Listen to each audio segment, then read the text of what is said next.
राजस्थान की तपती रेत में बसा कुलधारा गांव सदियों से अपनी रहस्यमयी कहानियों और अनसुलझे रहस्यों के लिए प्रसिद्ध है। कहा जाता है कि यह गांव, जो कभी पालीवाल ब्राह्मणों की समृद्ध बस्ती हुआ करता था, एक ही रात में खाली हो गया।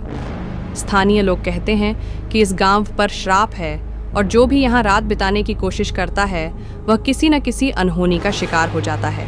मोहित, कुसुम और रोहित, 3 घनिष्ठ मित्र और पैरानॉर्मल गतिविधियों के शौकीन ने इस रहस्य का पर्दाफाश करने का फैसला किया। वे अपने कैमरे, रिकॉर्डर और अन्य उपकरणों के साथ गांव में रात बिताने के लिए निकल पड़े। शाम का समय था जब वे गांव की सीमा पर पहुंचे। सूरज ढलने के साथ ही चारों ओर एक अजीब सन्नाटा छा गया।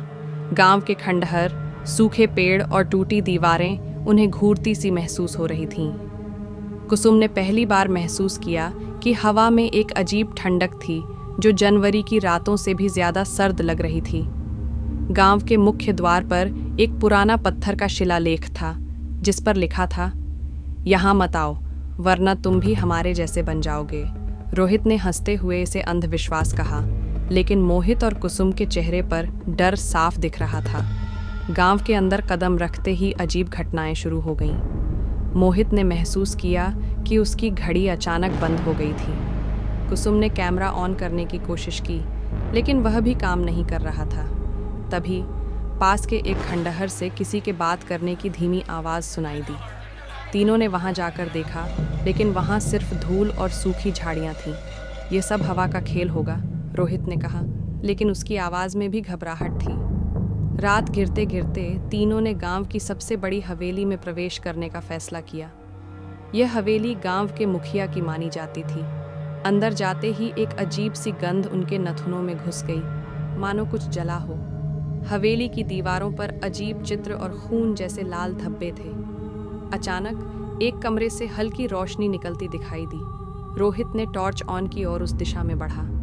जैसे ही वह कमरे के पास पहुंचा, दरवाज़ा अपने आप बंद हो गया। कुसुम ने उसे खींचकर बाहर निकाला। तभी एक कर्कश हंसी गूंज उठी। तीनों ने चारों ओर देखा, लेकिन वहां कोई नहीं था। रात के करीब 1 बजे वे गांव के प्राचीन मंदिर की ओर बढ़े। यह मंदिर गांव का सबसे पुराना और रहस्यमय स्थान माना जाता था। अंदर की दीवारों पर विचित्र लिपियां और चित्र बने हुए थे। जब रोहित ने दीवारों को छुआ तो अचानक फर्श हिलने लगा। मंदिर के बीचों बीच एक छेद उभर आया और उसमें से सफ़ेद धुआं निकलने लगा। धुएं में एक आकृति बनी, एक औरत और एक बच्ची की। उनकी आंखें खाली थीं, लेकिन उनकी मौजूदगी ठंडी और डरावनी थी। मोहित ने उनके हाथ में एक संदेश देखा जिसमें लिखा था, हमसे पहले गांव छोड़ो वरना तुम्हारी आत्माएं भी यहाँ बंध जाएंगी। भागते हुए तीनों चौपाल पर लौटे। यहाँ अजीब घटनाएं और तेज हो गईं। मोहित ने अपने रिकॉर्डर को चेक किया, लेकिन उसमें केवल स्टैटिक आवाज़ें आ रही थीं। कुसुम को लगा कि किसी ने उसके बाल खींचे। रोहित ने देखा कि गांव की सूखी मिट्टी पर अपने आप चिन्ह उभरने लगे थे। यह चिन्ह एक कहानी बयां कर रहे थे। यह गांव श्रापित है। पालीवाल ब्राह्मणों ने इसे छोड़ा, लेकिन उनकी आत्माएं अब भी यहाँ भटक रही हैं। कोई भी बाहरी इंसान यहाँ रात बिताएगा तो वह हमारी यातनाओं का हिस्सा बन जाएगा। सुबह होने से पहले तीनों ने गांव से निकलने का फैसला किया। जैसे ही वे मुख्य द्वार की ओर बढ़े, उन्होंने महसूस किया कि कोई उनका पीछा कर रहा है। मोहित ने पीछे मुड़कर देखा तो एक काले लिबास में लंबी परछाई उन्हें घूर रही थी। उसने डरते हुए कहा, हमने कुछ गलत नहीं किया, हमें छोड़ दो। उस परछाई ने केवल इतना कहा, तुम बच गए, लेकिन वापस मत आना। गांव से बाहर आने के बाद तीनों ने महसूस किया कि उनके शरीर भारी और सुन्न हो गए थे। मोहित के कैमरे में कुछ भी रिकॉर्ड नहीं हुआ था, लेकिन कुसुम के रिकॉर्डर में एक अस्पष्ट आवाज़ कैद हुई थी जो बार बार कह रही थी, श्राप कभी खत्म नहीं होता।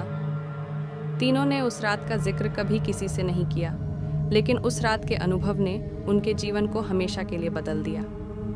कुलधारा का रहस्य आज भी अनसुलझा है और जो भी उसकी सच्चाई जानने की कोशिश करता है वह अपनी हिम्मत का खामियाजा भुगतता है।